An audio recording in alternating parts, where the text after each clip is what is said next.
Welcome back to another lesson of Explore ML by Google AI. This is session 4, first steps with TensorFlow. I'm Harshita Nagarajan from the core team of the Google Developer Students Club at Amrita Bangalore. And along with me today, I have Nikhilesh, who's part of the technical team at DSC-ASEB. So let's get started. So today, we'll learn how to create and work with tensors in TensorFlow and develop a simple classification model. Now, if you aren't familiar with TensorFlow yet, this is a great way to jump in. It'll be more entirely of a hands-on session today. We'll be giving you all well-detailed, well-structured Colab notebooks to guide you through the entire process. So it's totally all right if you still don't know how to code, because you can learn along in today's session as well. Code's pre-written, and you can try and debug everything and understand it at your own pace. But before we dive into that, let's quickly understand what TensorFlow does and how it works. So, have any of you worked with TensorFlow before, or do you have any prior knowledge about TensorFlow? Anything that you'd like to share? Feel free to unmute and answer. Okay. So, is this the first time that you're hearing about TensorFlow? You can show me with a raise of hands. All right. All right. Okay, that's wonderful. No problem. We learn about it today. Okay. So TensorFlow is a free and open source software library for data flow and differential programming. It is a symbolic math library and can be used for machine learning applications such as neural networks. Don't worry if some of these terms just went over your head. Let's unpack that a little, all right? So first, it's a free and open source software library. What does that mean? That means that it's not a new programming language as such. It's just a library that you can use within your existing code. And the purpose of this library?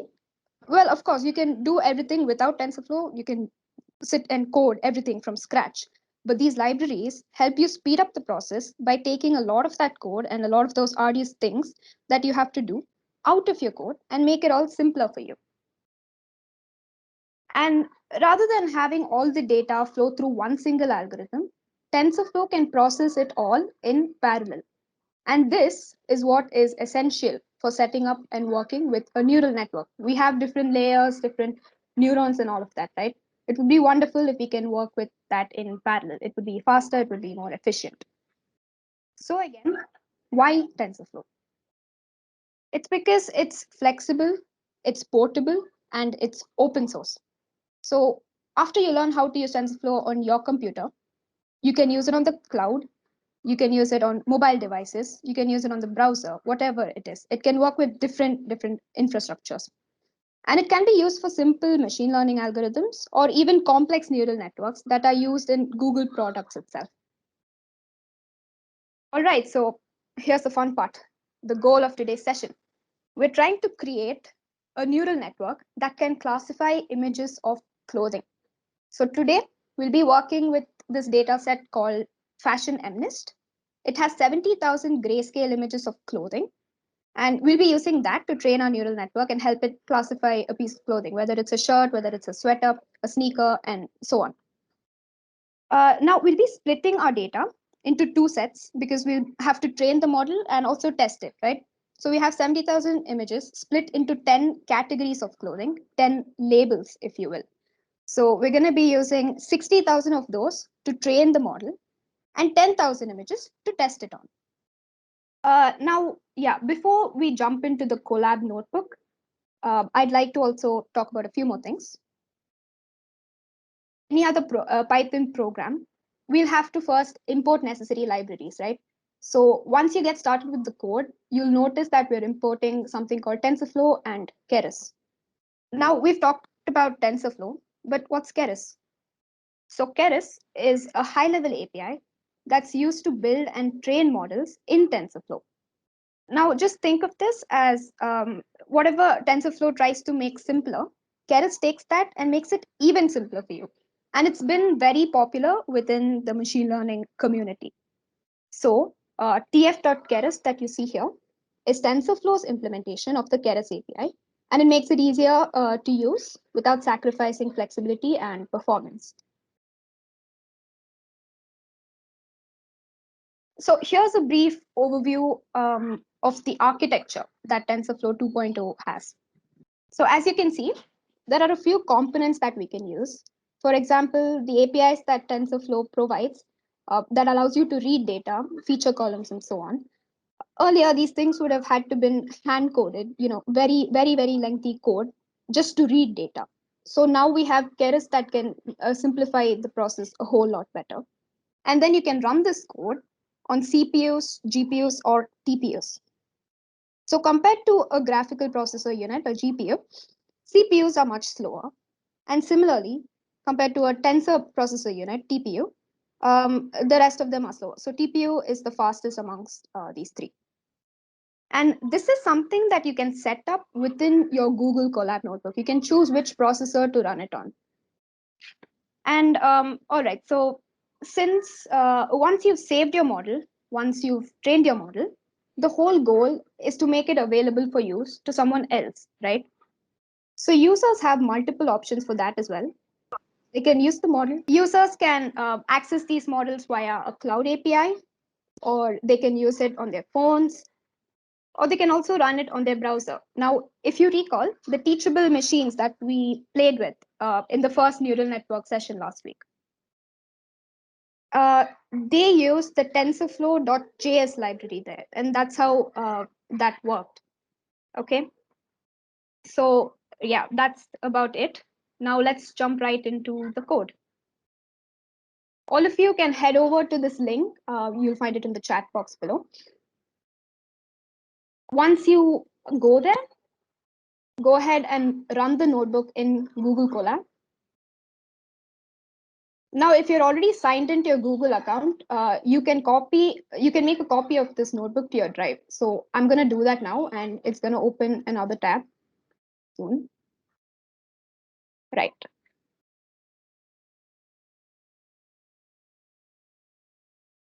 All right. So here I have a copy of the notebook. Now we're going to go through all of the sections here very briefly before you all can get started with it. Okay, so we'll be giving you all time to go through it at your own pace, understand it at your own pace. So as of now, right now, you guys can pay attention to what we're going to be talking about. All right, so once you're here, make sure to connect to a network. Yeah, all right. Now let's get started. Okay, so like I mentioned before, first we import the necessary libraries here. We're importing TensorFlow, as you can see. And NumPy and Matplotlib are helper libraries. So NumPy is basically used for certain mathematical operations. And Matplotlib is just a Python library that's used for plotting. And we're using the TF version of 2.4.1. Right, so here's some more information about the Fashion MNIST dataset. If you wish to read through it, then please do go ahead and do so. All right, now let's load the data. So the Fashion MNIST dataset comes along with Keras. It's inbuilt. Okay, so that is why we can directly download it this way and load it into the variables that we see here. I'm going to run the cell. All right, so like I mentioned before, we're splitting our data into train and test components. Now, what do you think this data looks like? Okay, let's go ahead and print what train images looks like. All right, let's see first the size of the images. Okay, so if I use the shape function to go ahead and print that, yeah, we see that we have 60,000 images under train, each of which are 28 by 28 pixels of size. So each of these images are of the size 28 by 28 pixels. That's what this means. And if you want to see what the image itself, what this data itself looks like, just print train images. And as you can see, each of these arrays here, we have 60,000. Okay, so we have 60,000 arrays like this, each of which have 28 rows and 28 columns. And each value that you see here represents the pixel value. Now, similarly, so we have 60,000 out of the 70,000 images for train, right? Let's check if the test images have 10,000. So let me just print the shape. All right, so as you can see, we have 10,000 images here. Now, what about train labels? Let's go ahead and print that as well. So, like I said, we had 10 categories that the data can be categorized into. And each of these 10 categories are represented by numbers starting from 0 to 9. All right, now, okay, if we can assign each of those numbers to the class itself, it would be helpful for us, right? So that is why we are doing this here. All right, now this is the same as what we did before. We are exploring with the data. Train images.shape gives you 60,000 by 28 and 28. And you can also use the length function to see how many labels you have. We have 60,000 for training. And similarly, you can try that out with the rest of it. All right, now comes data pre-processing. So if I print the first image from our training data set, let's just see what that looks like. Okay, you notice that this is an ankle boot, by the way. Okay, so you notice that the values range from 0 to 255, right? The pixel values, each of those array values. Let's try and scale that down to 0 to 1. And we can do that by just dividing it by 255. All right, that's done. Okay, now let's just print everything out and see if all of the data is in the right format. Right, you can see the labels with the corresponding image. It's all well and good. Now let's build the model. So this is where we define the structure of our neural network, all right? So first, let's set up the layers. We are calling the sequential function from Keras, and we'll be having 3 layers here. As you can see, flatten, that's the first layer, and this is the second layer, that's the third layer. Go ahead and run that. Now, I encourage you all to find out what each and every thing means. Okay, you can all obviously read through all of the data that's given here, and also if you hover over any function, you will find the description like this. So you can make that of help as well. All right, so we set up our layers. We've set up the number of neurons, the number of layers. Now let's tell the model how it can improve itself by telling it what loss function to use, what optimizer to use, and what metrics to evaluate itself on. So that is what we do here with the compile function. All right, so that cell has run too. Now up until here, we have set up everything. We have pre-processed our data, we have explored and analyzed our data, we have also set up our neural network. And now is the time to train and evaluate and deploy the model. So Nikhilesh would be taking over from here. He will be going through this. Over to you, Nikhilesh. Hello everyone. Hello everyone. I'm Nikhilesh. So I'm from technical team from GDSC-ASEB. So I can see few questions. There's an error in the chat box, but we will get into the hands-on session within another 10 minutes. So I want you all to listen to the session little carefully here, so you can implement and tweak the code later on, and we'll be there to help you on how to change few things. So till now we have learned about how to compile and stuff. So now let's look at how to train the model.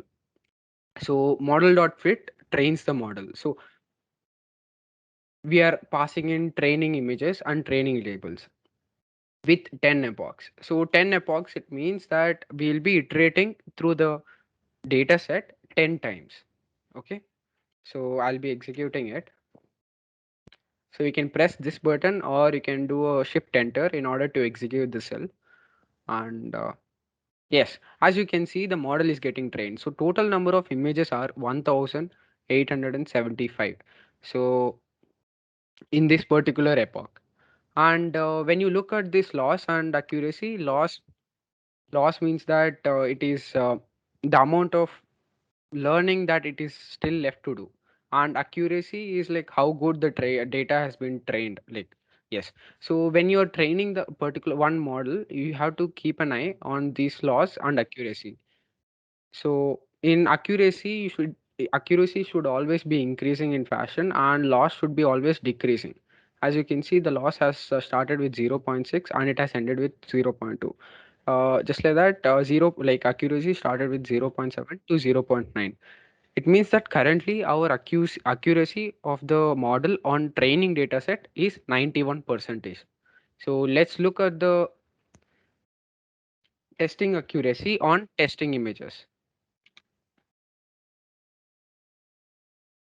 Okay, so on testing data, on testing, 1 minute, 1 minute, uh, mute.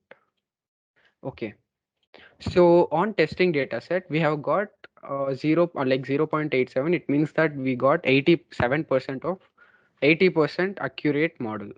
Okay, so and the loss for that is 33 percentage, and we can do a lot better than the this one by changing the model that I'll be showing after your first hands-on session, like you'll be getting in 15 in another 5 minutes. So the next thing is we have to find out the value, like the predicted value, right? So here we are using sequential again in order to add one more layer called softmax. It is used in order to convert the logits to the probability values. So you can see the probabilities here. Probabilities. All the probabilities have been stored in predictions, and we are taking the first probability from this, and we have to look inside this which particular class has the highest probability. So in order to know the index of the highest probability, we will use numpy dot argmax. So it returns the highest values index. So you can see here 9, right? So in this it is to the power of -1. It means that it is having 89%. Like the model is telling that this particular image, like 0th index image, is having 89% of like confidence that it is ninth class. So this is the predicted value. This is the actual true value. So it is very good. The model performed very good in at that particular example. Let's look at other examples. So before we use, these are the two functions that we would be using in order to have a good visualizations. So these two, we will be using this. If you want to better understand, you can read the description or you can go through the step. And if you need better explanation, you can ask me later on in the chat box. So let's move on. Now, by using the above two functions, we would be visualizing the model. So the model's prediction. So the first, we are taking index I is equals to 0 in the training in the testing data set. In the first example that we took was ankle boot. So it predicted. So you can see a similar one particular fashion that this is getting printed, right?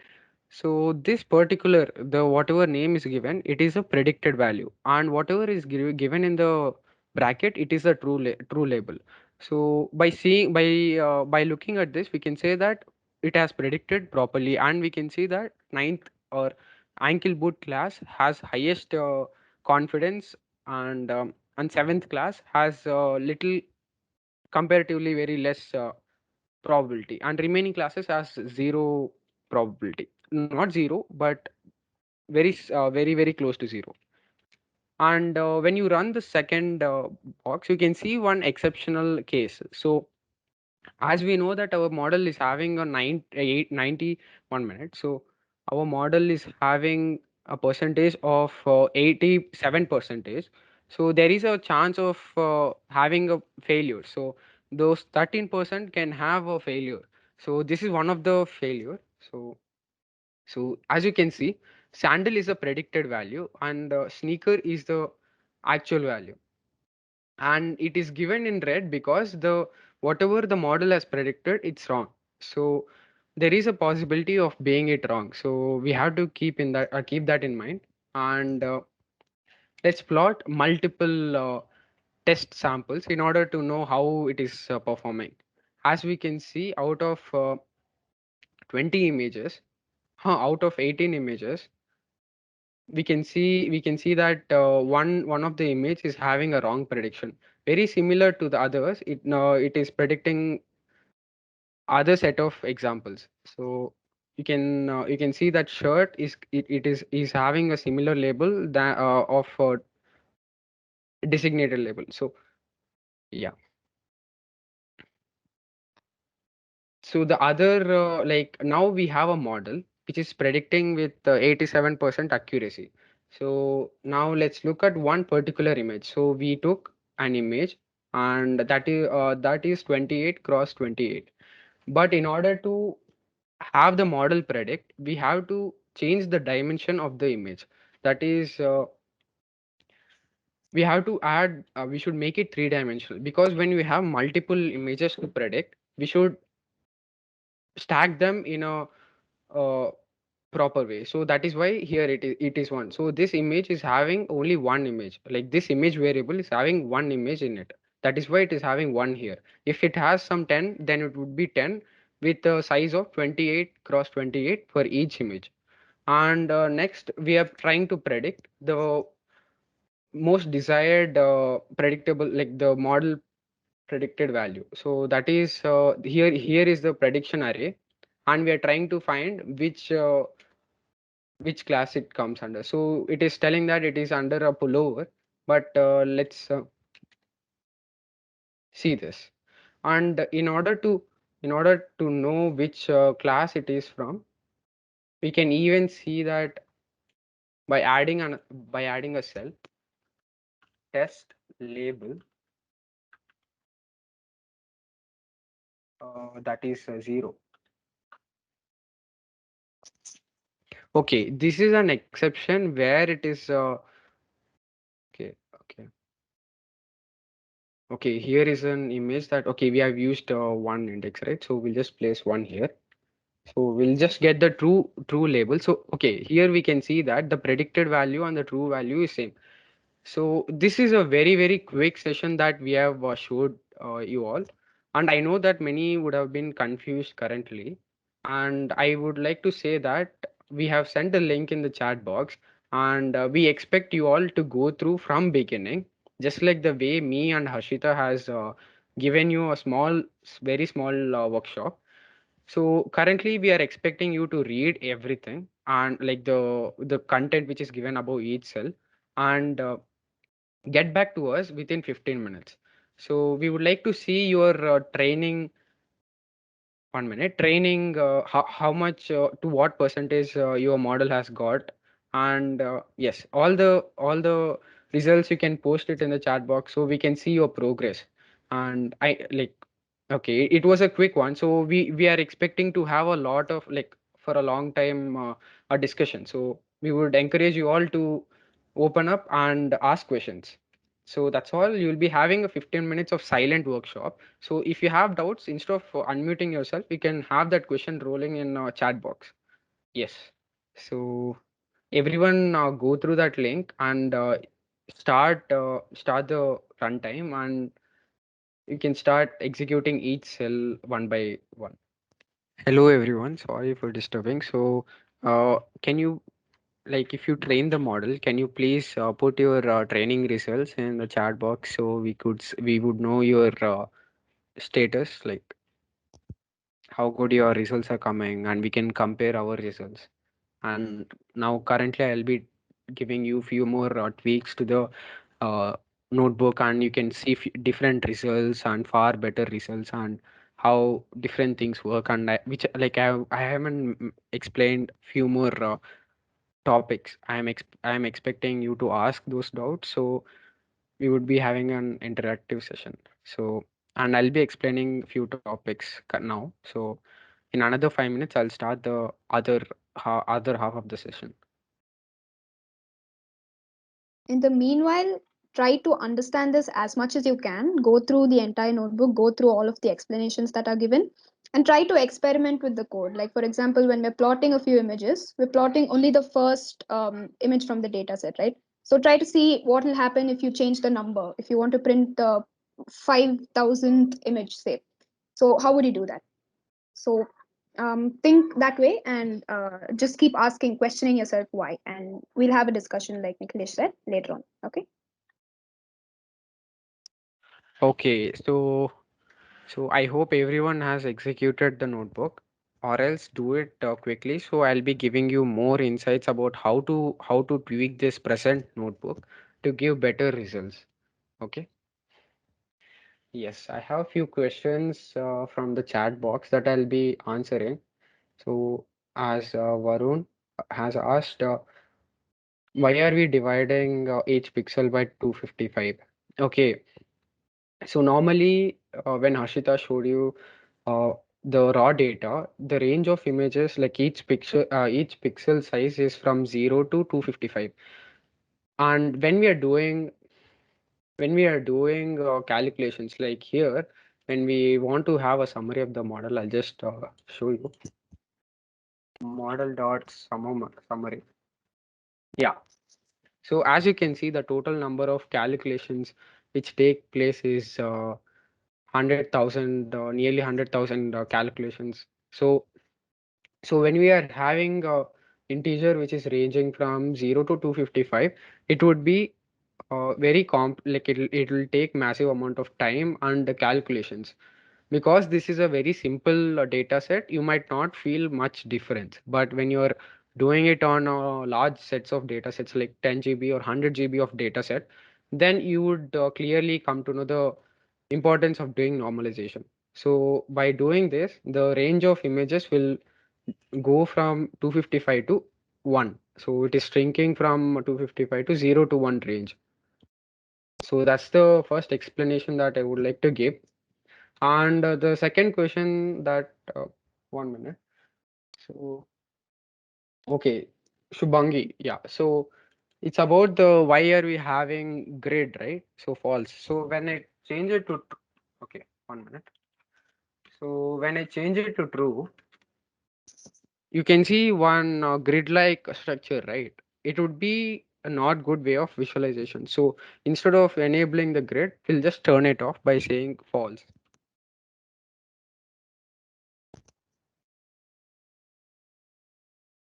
Okay, I see people getting 91 percentage and 88 percentage and yeah, 88. So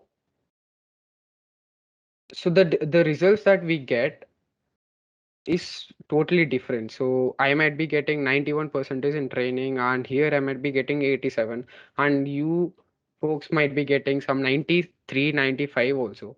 So it is totally random because the way the data is set is being separated. As you can see here, the fashion MNIST.load data. This function might look very simple, but internally it is randomly segregating, like randomly choosing some amount of data to training and some amount of data to testing. So everybody's data is totally random. So that is why we get to have different results. And by the way, our present notebook and present problem is very simple one, and it is called Hello World for the machine learning. And real world models can be far complex than the present one. So so if everybody executed, please raise your hand so I'll be knowing the count. So please raise your hands if you have completed the entire notebook execution. Okay. 7 people has raised. Okay.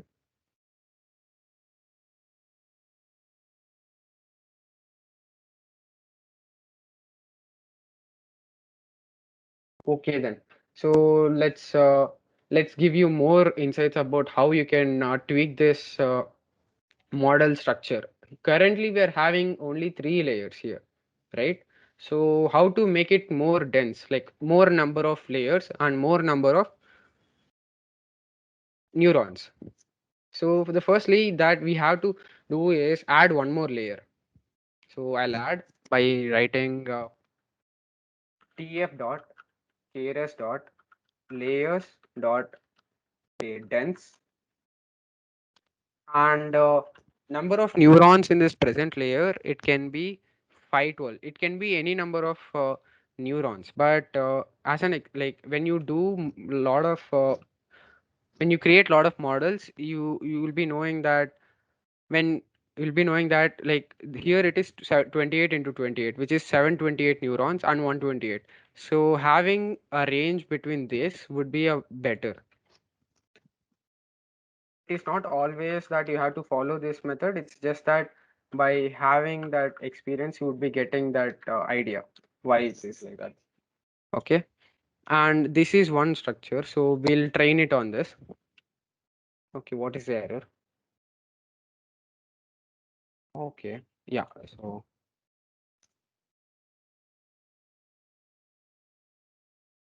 So when we run the model.summary, you can see that there is a new layer. That is 512 number of neurons in that layer. And before we were having 100,000 parameters, now we are having 450,000 parameters. As you keep expanding the model, you will be increasing the number of parameters involved in that particular creation of model. So yes. So we'll compile it, and you would be you would be getting to know what, why, like different types of optimizers and loss functions. Here we are using sparse, but in other models you would be using different types of loss variants. So as you start building the projects, you would be knowing it. And in future sessions, we'll be giving more and more of these optimizers and loss.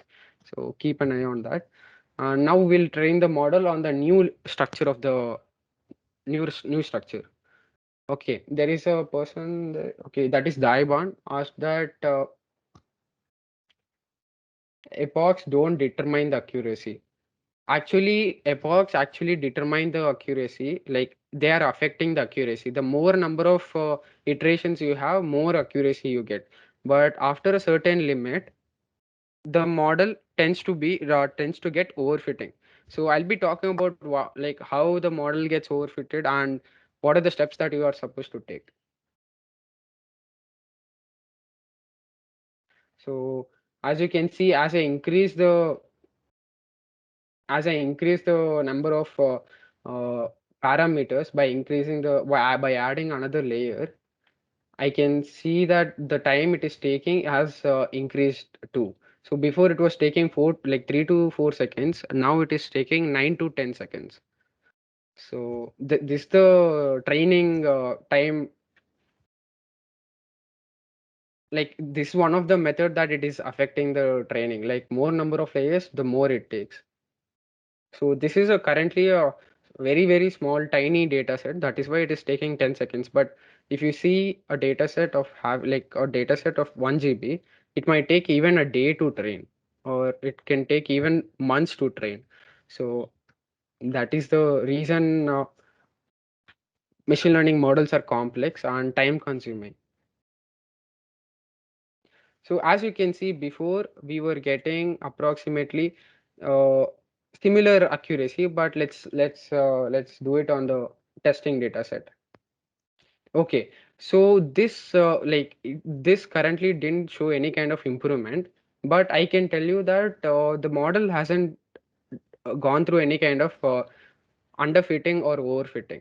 So what I mean by overfitting is the training accuracy can show 99 percentage, and when it gets evaluated on the testing data set, it can show 60%. It means that model got has learnt a lot about the training instead of understanding the data. So this is called variance and stuff. So yeah. So any questions? Like try changing the number of layers in the model by adding one more model, and you can add one more model by tf.keras.layers and dense or and activation as relu. And here there are different types of activation. It's not only relu. There is activation like TANH, then softmax, and different types of activations. So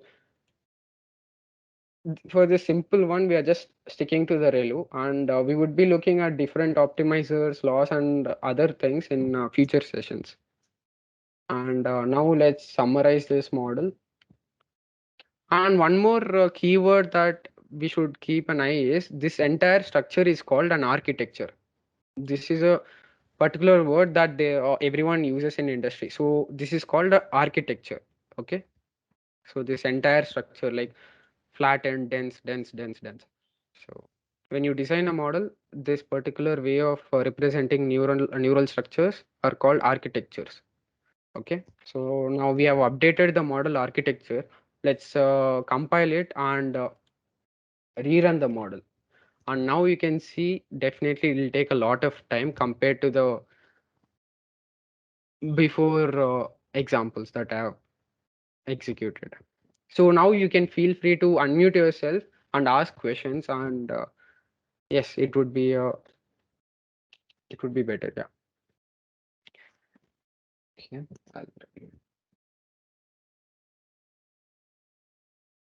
Okay, 50 epochs and just okay 87. Okay, Varun, see like if like this is where it's getting overfitted. So it's getting overfitted to the data, and there is a point where till where it can learn. So a particular data set cannot have like a maximum of 100%. It can even have 60% or 80%, above which it cannot go. Okay, so we cannot just determine that a particular data set has this much percentage of error, this much percentage of accuracy. We have to do multiple architecture. We have to design multiple architectures in order to find out that. And when you see high accuracy here, and when you see very low accuracy in testing, it means that the model got overfitted. Okay. Any questions, anybody?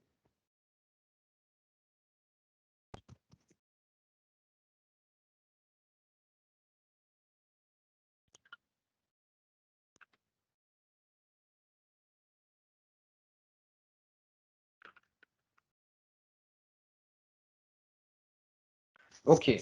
Okay. As you can see, Varun, for your doubt, as you can see that I have changed the number of layers. Still, my accuracy is being the same from beginning. So it means that the this is the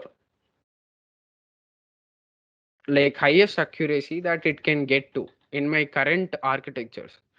So if you have very like diverse set of architectures and the data, like if you do data augmentation and get more data and other kind of implementation, then you can increase the accuracy and stuff. So the main accuracy is testing accuracy. This is where it is getting tested, and from beginning by adding layers also it is only giving 88%. It means that the model can get maximum of 88% in any kind of setting.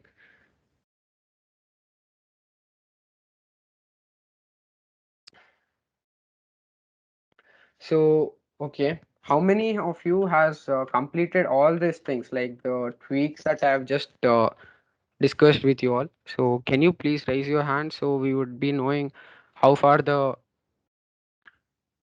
how far it is understandable and how much accuracies you got and yeah, okay. Anybody need help in executing this, like how to execute on stuff? We are here to help. So.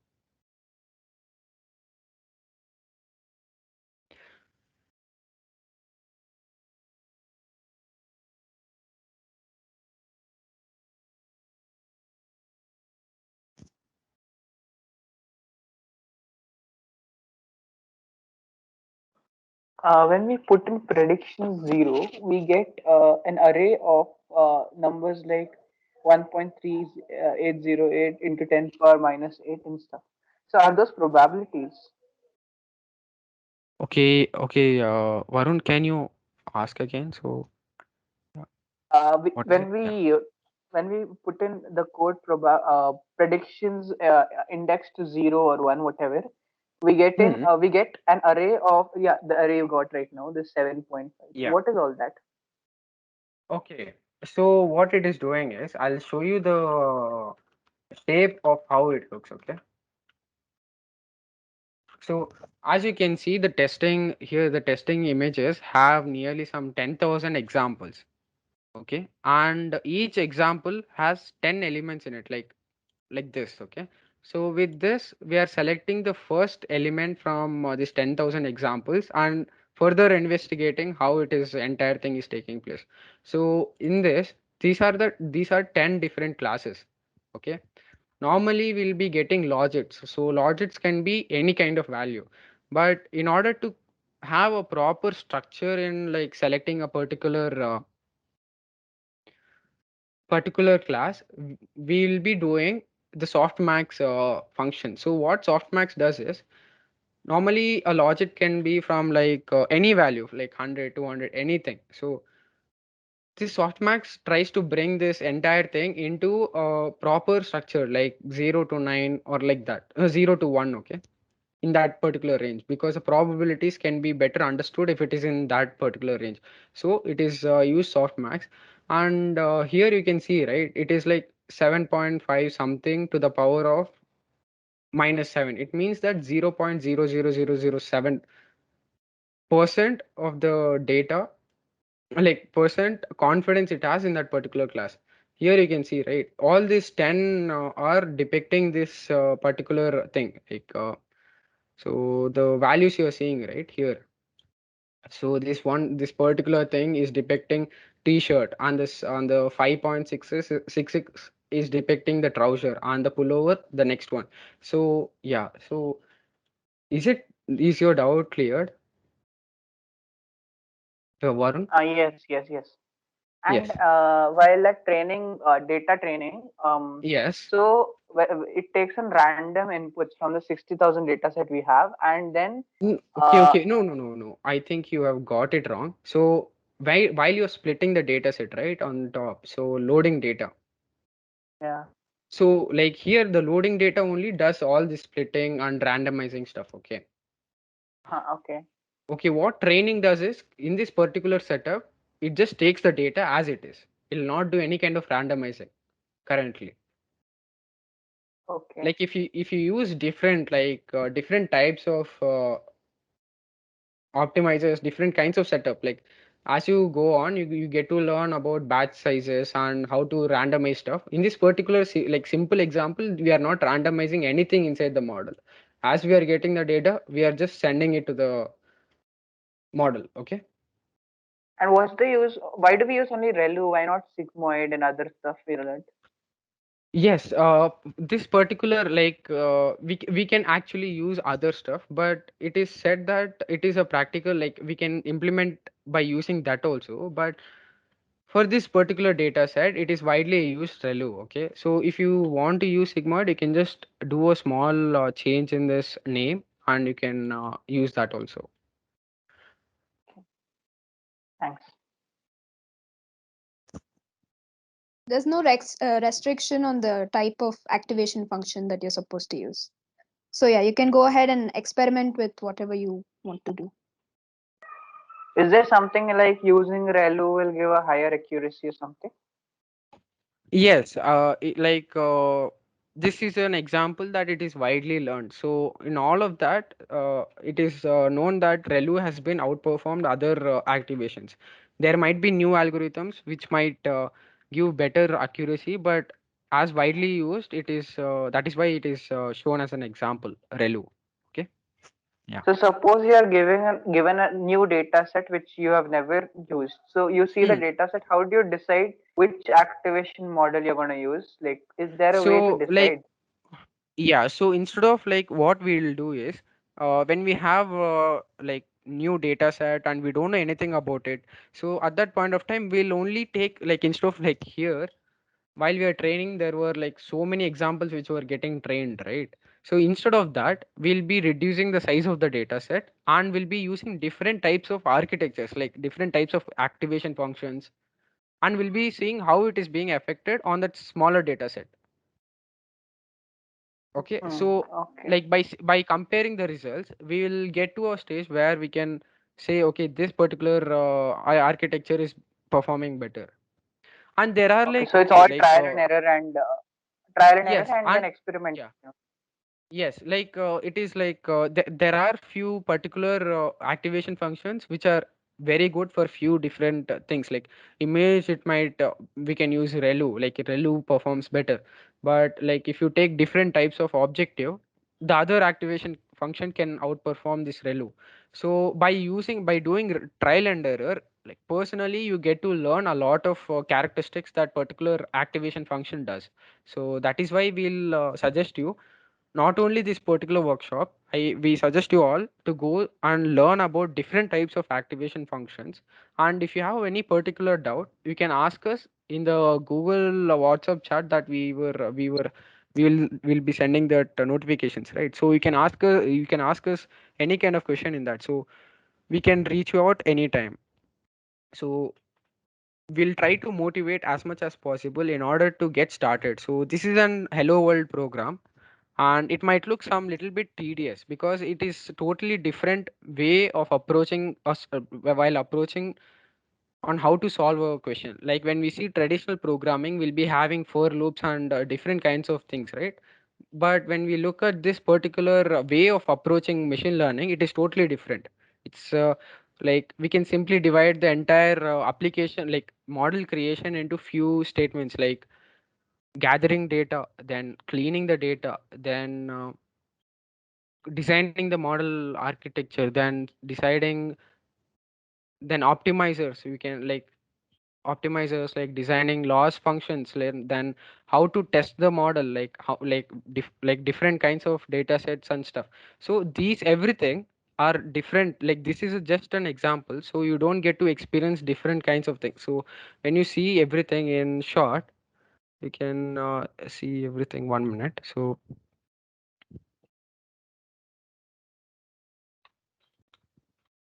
when you compress everything, you can uh,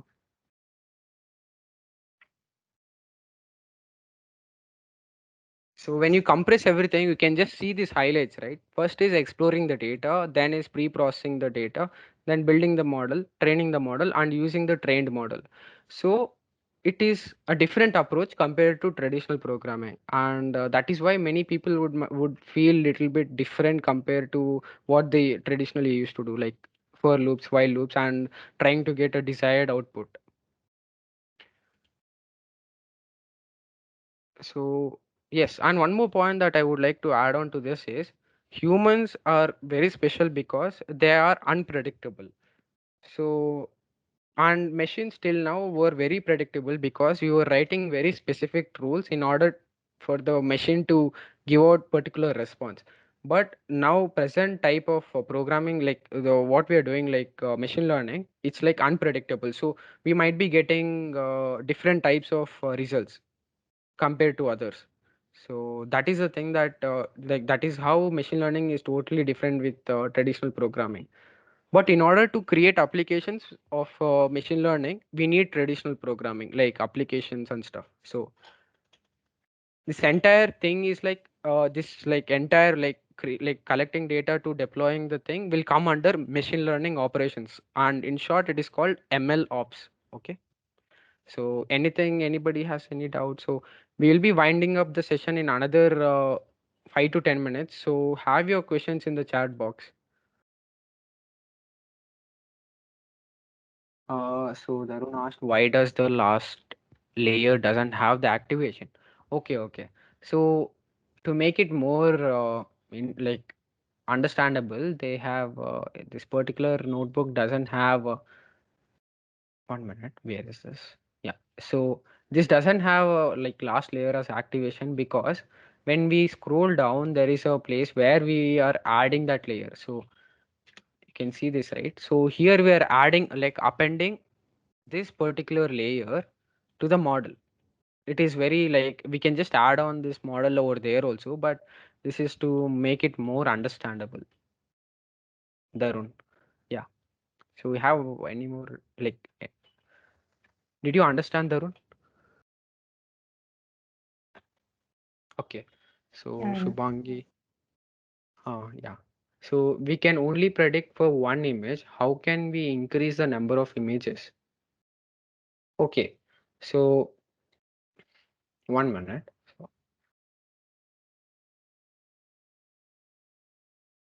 Okay. So here we have, okay, this is, okay, so we take two images.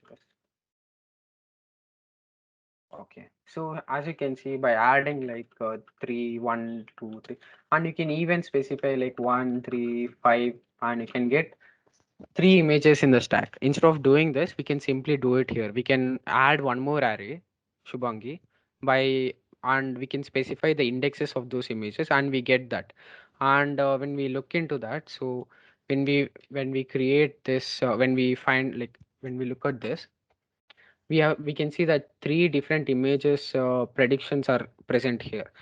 In order to find out the first one, we can see that is pullover. So if we change this thing to 2, 3, okay, sorry, 3. Oh, okay, wait, index 3 is out of bounds. Okay, that is 2 itself because the array is having yeah, it is a trouser. Yeah. So it is saying why like here it is in red accent because red look because it is a wrong prediction. It is supposed to be different. So here the second image that we have sent for predicting is 3, right? So let's look at 3. So we get to see the real example. So it is supposed to be the t-shirt, but it is predicted trouser. And by expanding by like we can ignore this particular cell. Instead we can add one more layer here, like one more array inside this by and start adding the images that we want to see, we want to test or something like that. Okay. Is it cleared, Shubhangi? Like we can add one more array here and add elements to that. So indexes of the elements that and images that we want to predict. Okay, no response. Fine. Okay, I see that okay, there's a like someone raised the hand. If you have a doubt, raise your hand so we can clear the doubts.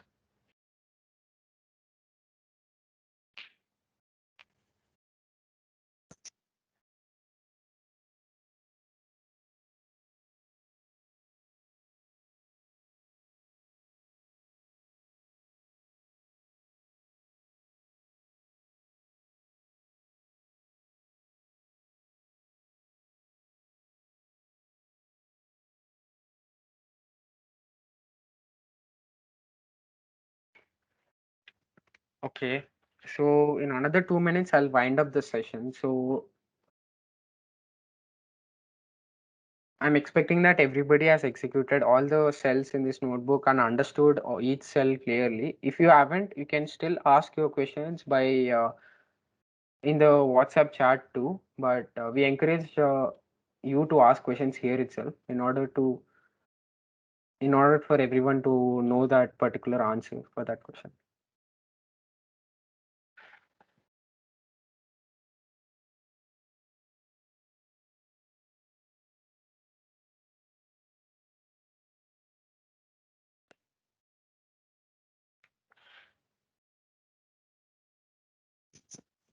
So to be clear, Fashion MNIST is actually the second Hello World. The first Hello World is only MNIST. So MNIST is totally of hand digit, hand digit.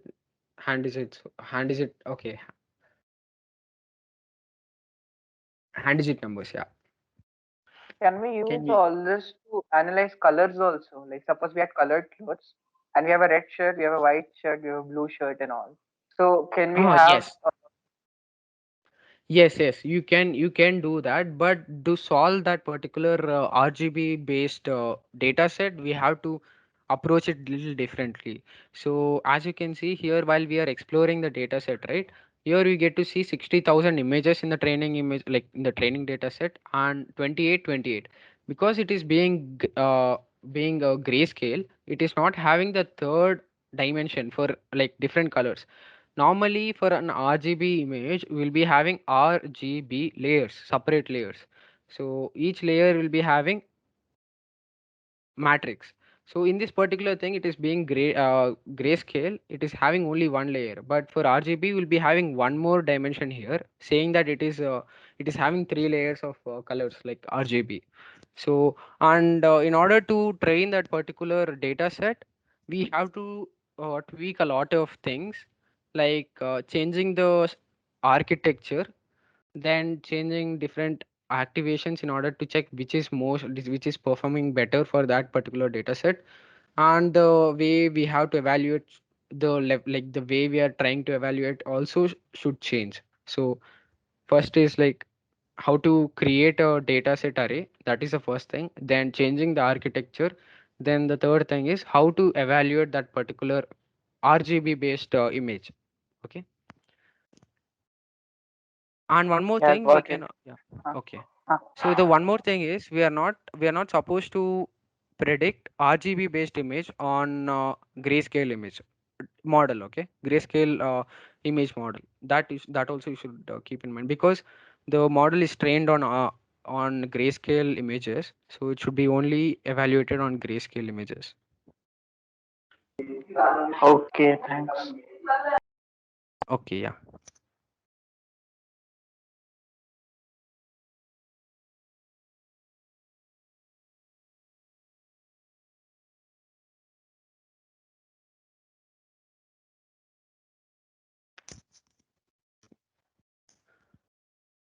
So we will be sending you few links in the chat box for feedback and other event related links, so please go through them. And now I'll be wrapping up the session. Thank you for all for listening to the session and going through the workshop, and we'll expect you to be there for future sessions where we'll be doing far more interesting than just predicting what kind of image it is. So follow up on other sessions in order to better understand how to implement machine learning projects. Okay. Thank you all once again.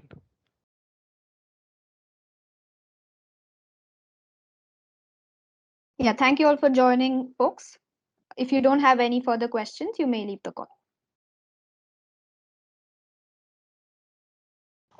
I do have one question. It's not related to this, but like I want to use these libraries in VS Code. How exactly do I access it? Okay, so the setup and everything is little different because you are supposed to download packages like TensorFlow, and yes, so to set it up it's different way. Okay, and you can actually use offline way of using the notebooks by installing Jupyter notebooks in your Python version. So we haven't Yeah. given it introduction on how to do it offline because it will be little tedious task, because everyone's system is little different compared to our computers. So we want you to do presently on Collab, and if you're interested, we can even provide you few links in the resource, like in the resource material, in order for you to do it offline and stuff. Okay. I encourage you, and one more thing, I encourage you to use notebooks because it is much better in order to visualize the data and clean the data, and even the evaluation, like quality of it, by analyzing a few different types of architectures by plotting them and stuff. Okay.